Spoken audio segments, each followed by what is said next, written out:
So today let's start talking about tornadoes, which is a special type of storm event. And I know you all know what tornadoes look like. You've seen them in movies and television, but you probably have never actually had to sit down and define what a tornado is and explain how they form. That's what we're going to do here today. First of all, what is a tornado?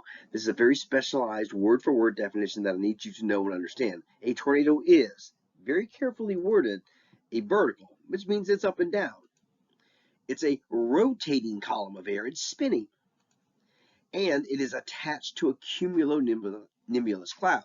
So a tornado is a vertical rotating column of air that is attached to a cumulonimbus cloud. All those conditions have to be met in order for something to be classified as a tornado. Dust devils, we looked at these earlier in the year, and we even described these as kind of like little dirty tornadoes because the air was kind of spinning like we see in a tornado, and it is rising air. But dust devils are not tornadoes because they form entirely different. If we think back to our definition, what's missing here is we don't have that cumulonimbus cloud that a dust devil is attached to. As a matter of fact, dust devils only happen on clear days. So a dust devil is not a tornado, even though it kind of has some of the same characteristics of that spinning column of air. So how do tornadoes form? The trick is here with tornadoes, they're still not 100% understood how they form and what causes a tornado. We know there's some characteristics that have to be met in order for a tornado to happen, but tornadoes aren't 100% explained scientifically in terms of how they form. But there's some characteristics here that have to be met. We know that up here in the sky, the winds are blowing faster because there's less stuff up there in the way of the air. So air down here is blowing slower. And you always typically get that kind of like a little swirling because as this air goes faster and this air is going slower, it pushes more and you get a little swirly pattern to the air. That's typical with any wind.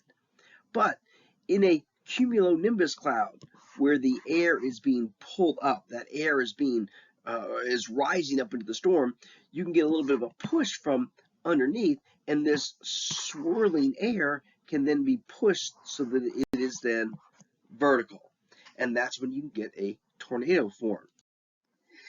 Big, huge thunderstorms have what's called in their center a mesocyclone, and that is a spinning column of air. It's just a question of whether or not that spinning column of air touches the ground. That would give you a tornado. As a matter of fact, you can have a tornado that doesn't touch the ground. And there are many cases where we have tornadoes that are seen on radar, but they never actually touch the ground. What has to happen for a tornado is you have to have some mixture of cold and warm air. If you have cold air coming in, which likes to sink towards the ground, and warm air that likes to rise, so you get the one going up and the other going down, and that's going to cause that really dramatic rotation and spinning. So we know there are some characteristics that have to be met, or some situations that have to be true in order for a tornado to form. So the key conditions of tornado formation: you got to have cold and warm, moist air. And this is most commonly found along occluded fronts, because that's when you get the most violent mixing of the cold and the warm air. You've got to have some rising air. You got to have some air that is being pushed up, which is going to make that spinny pattern of air get vertical. And you've got to have low level moisture. We know that all three of these things have to be true in order for a tornado to form. So where are we going to get these conditions?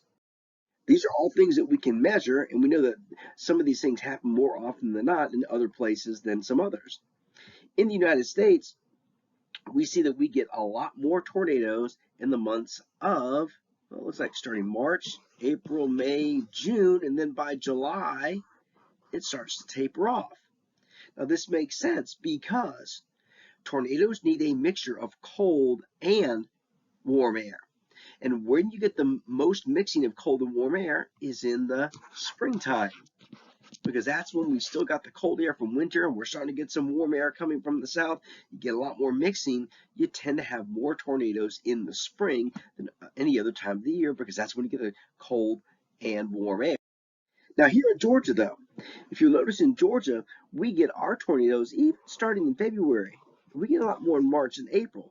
By the time we get to May, and certainly by the time we get to June, we have very little tornadoes.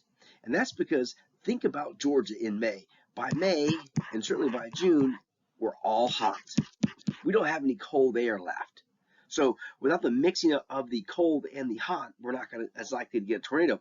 But you live up north, New York, Minnesota, Kansas, Nebraska, they still get a good amount of cold air even into June.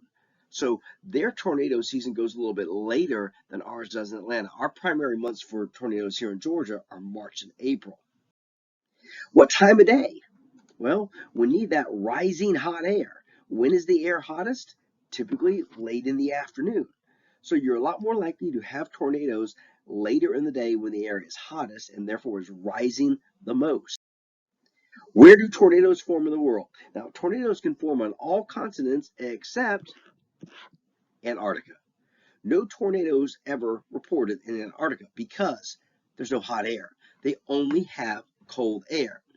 And obviously, the more cold you are, so the further away you are from the equator up here, the less likely you are to have tornadoes because the less likely you are to have any of the warm air that it takes to mix with your cold air to form the tornadoes. Now, the United States, we are like tornado central. We have more tornadoes in the United States than the rest of the world combined. And it has to do with our unique geography. Oceans on both sides, nice cold air coming down from Canada, the nice warm wet air that comes out of the Gulf of Mexico. So we have a lot more tornadoes than the rest of the world combined. But where in the United States gets the most? Well, in the United States, we see that we get a lot more tornadoes occurring in this part of the country. How to describe that part of the country? We've talked about that area a lot this year. And that is described as being the Midwest. The Midwest has more average tornadoes than other parts of the country. Now, you'll notice too on these maps, you'll see that there doesn't seem to be very many tornadoes out here and out here in what we would call the western United States. Well, why is that? There's two reasons why you don't get a lot of tornadoes in the western United States. First of all, number one, we've got mountains. The mountains get in the way of the air and don't allow the air to kind of get together and swirl together in a nice particular pattern to give you a tornado. Two, remember, you need those cumulonimbus clouds. You need nice big thunderstorm clouds that have a lot of water in them. And the western United States is very, very dry. It looks something like this. So you're not as likely to have thunderstorms, especially those big thunderstorms that are going to give you tornadoes. Now, let's talk about what state is the tornado king in our country. If you look at this graphic here, the average annual number of tornadoes by state, we're going to see that Texas has, on average, 155 tornadoes per year. To give you an idea about how many tornadoes occur in this country, well, this isn't really a fair comparison because to say Texas has the most tornadoes is kind of unfair because Texas is by far the biggest state. So of course Texas is going to have the most tornadoes. But a better comparison might be, well, how much tornadoes does a state have compared to their land area?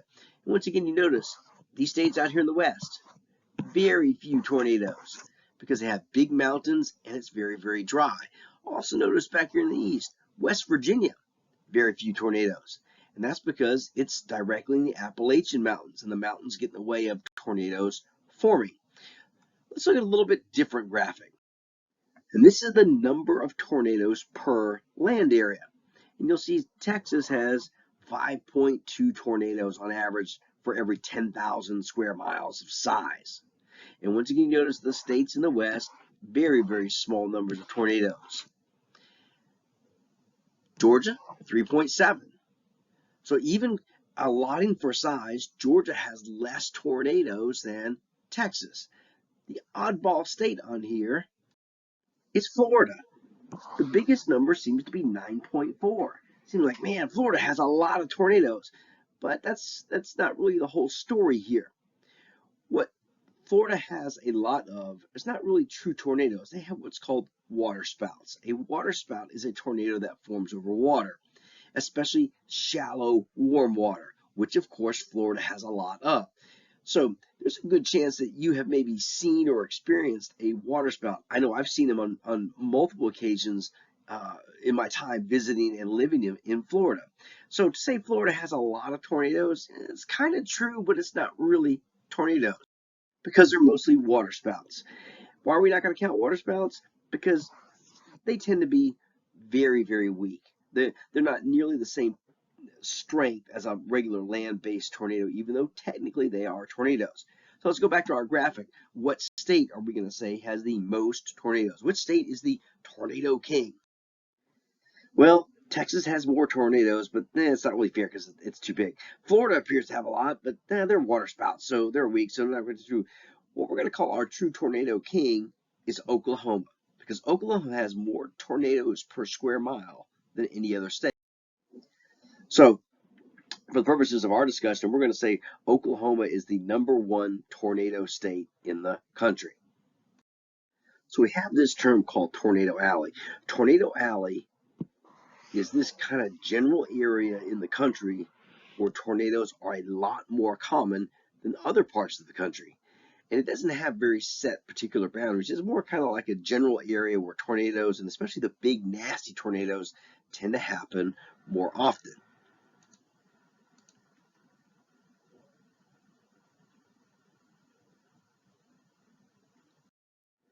And you can see it on this graphic here.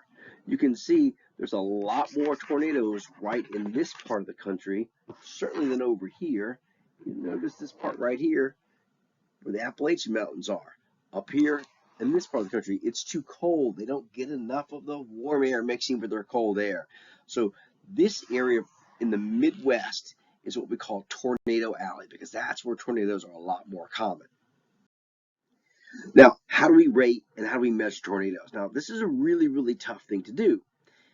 We know that tornadoes push a lot of air around. They have a very high wind speed, but it's actually really tough to directly measure a tornado. And here's why. If you wanted to measure wind speed, you would use this device here. It's an anemometer. Now, certainly a handheld one, nobody's going to go out and hold an anemometer in a tornado. But there are weather stations all over the place, and they measure wind speed. The problem is the tornado would have to go directly over that anemometer in order to have a recorded wind speed. Tornadoes are not very big, so the chances that a tornado actually goes directly over one of these weather stations is actually pretty small. And there's a good chance that the weather station actually gets destroyed by the tornado before it can make a totally accurate reading. So measuring tornado wind speeds is not an exact science. It's really more of a guess. Now, here's why it's tough to understand how tornadoes form and why it's tough to study tornadoes. You never know when they're going to happen. You know, hurricanes, thunderstorms, we can see them coming. We know when they're going to pop up. But tornadoes are so sudden that we never know when and where they're going to happen. We know what the conditions are to give us a tornado, but it doesn't necessarily mean that one's going to form. They are not very big, and they don't last very long. So even if we see, hey, there's a tornado happening over there, let's go study it, by the time we get to it, it could be gone. Well, that's what these storm chasers do. If you've ever seen that on the Discovery Channel or the Weather Channel, storm chasers are these people that actually are chasing storms, trying to collect good data on a tornado because it's really, really tough to do. Plus, tornadoes are exceptionally dangerous to work with. You don't want to go run and stand in the middle of the tornado because it can kill you. So this is why tornadoes are not really understood very well, which makes them very, very hard to predict because we don't know enough about them. If you've ever seen the movie Twister from, back in the 90s, what they were trying to do was actually release little probes into a tornado that could collect some data so they could see what was going on inside of a tornado to help us better understand them. Now, how do we rate tornadoes? We can see the damage they do. We know that some tornadoes are bigger, more powerful than others. We use this what's called the Fujita scale, and it's just a system to rate tornadoes. But let me stress something for you here. We never know what the rating is of a tornado while it is happening. All we know is how powerful it was based on what we see after the tornado. These tornadoes are rated on a scale from 1 to 5. And what happens is basically somebody goes out the next day, hey, we have a tornado over here. And then people see the damage, you can see a tornado on radar, and then you go out there the next day and you look at the damage that was caused. And then you rate the tornado that way. Now at F0, is F for Fujita, it goes from 0 up to 5. This is, winds less than 73 miles an hour, give or take.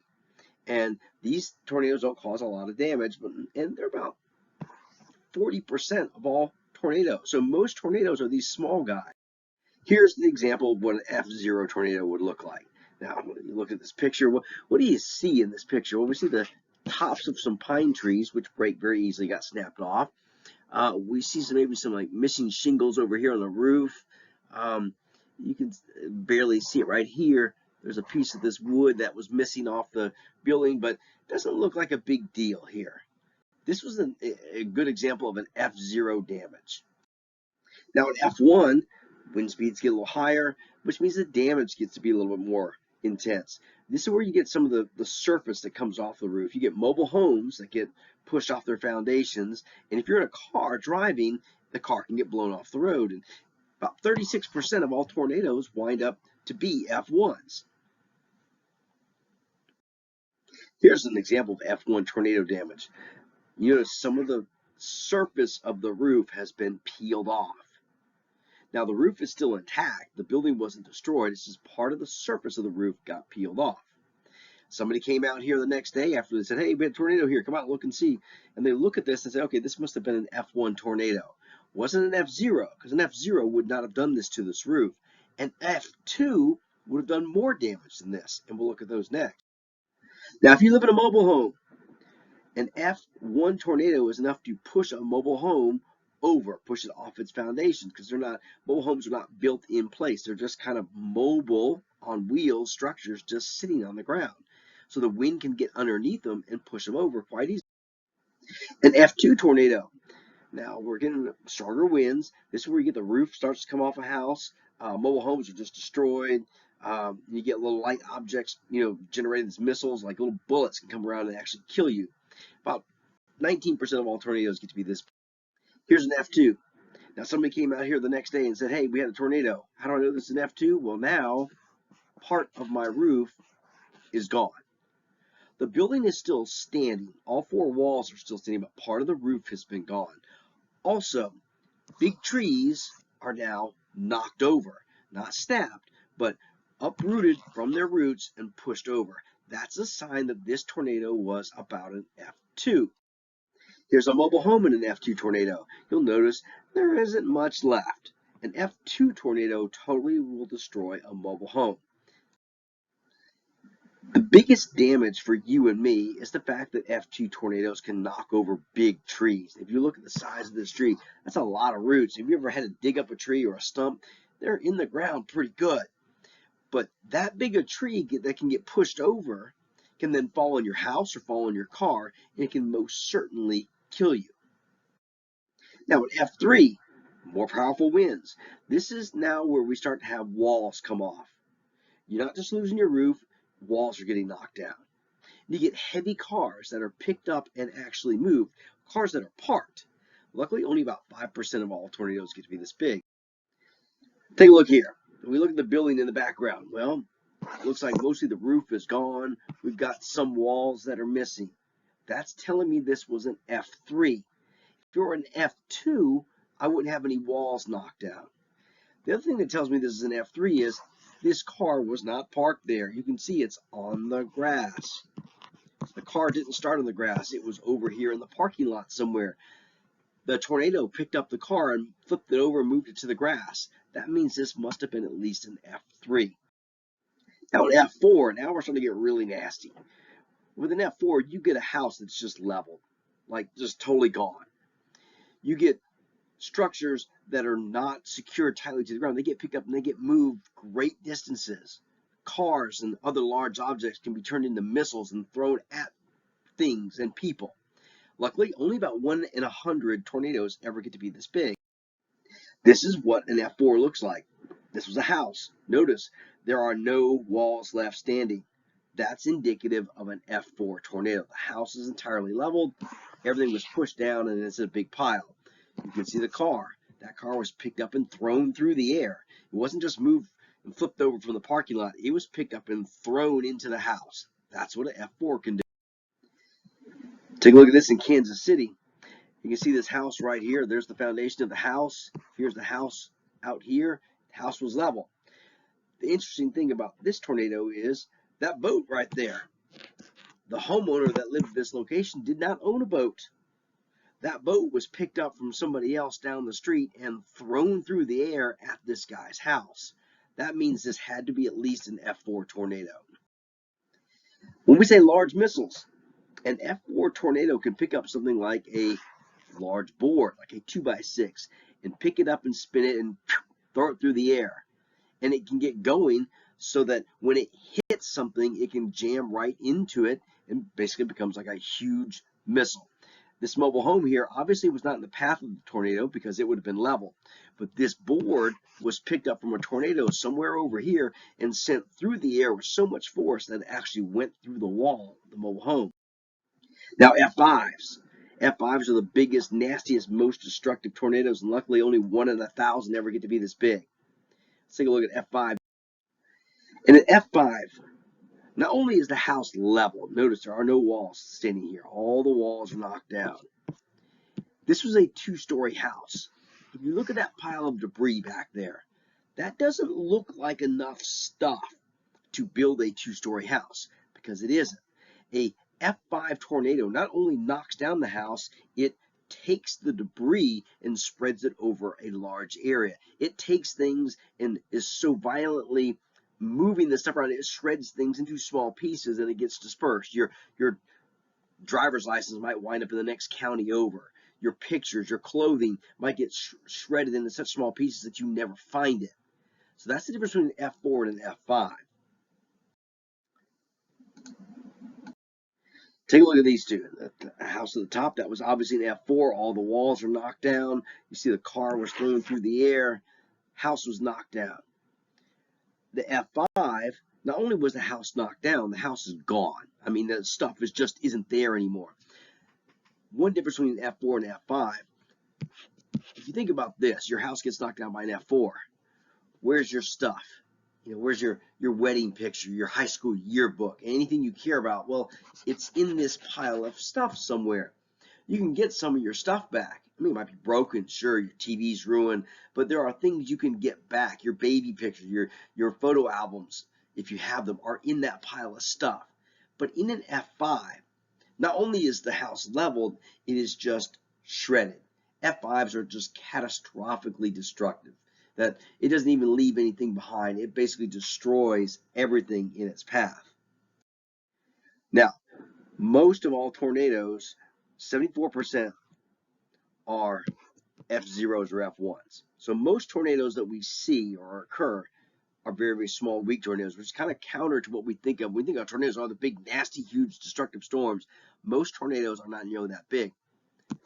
Only 25% ever even become F2s or F3s. Remember, it takes an F3 to start knocking down walls of your house. And only 1%, 1 out of every 100 tornadoes ever get to be those really super violent F4s and F5s. So why don't tornadoes hit large cities? This is something that most people assume to be true, and there's some truth, but scientifically it can be explained. Tornadoes do hit large cities. They can hit large cities. We're going to look at one that hit Atlanta in 2008. And this is actually one that hit, I think this is Kansas City. But statistically, tornadoes are not likely to hit large cities for 2 reasons. One, these tall buildings in the downtown of large cities tend to get in the way of the air. So tornadoes have trouble forming over large cities because the big buildings get in the way of the airflow. And the second statistical explanation for this is that tornadoes do hit large cities, but the majority of our country is rural, not city, especially in Tornado Alley. In the Midwest, there's a lot of open space out there, a lot of farmland, small towns, that if you took a dart and you threw it at a map of the United States, even if you threw it at a map of the Midwest, you're a lot more likely to hit rural farmland than you are to hit a city. So it makes it seem like tornadoes don't really strike cities, that they strike in the country more often. And that's because statistically there's a lot more countryside out there than there is big cities.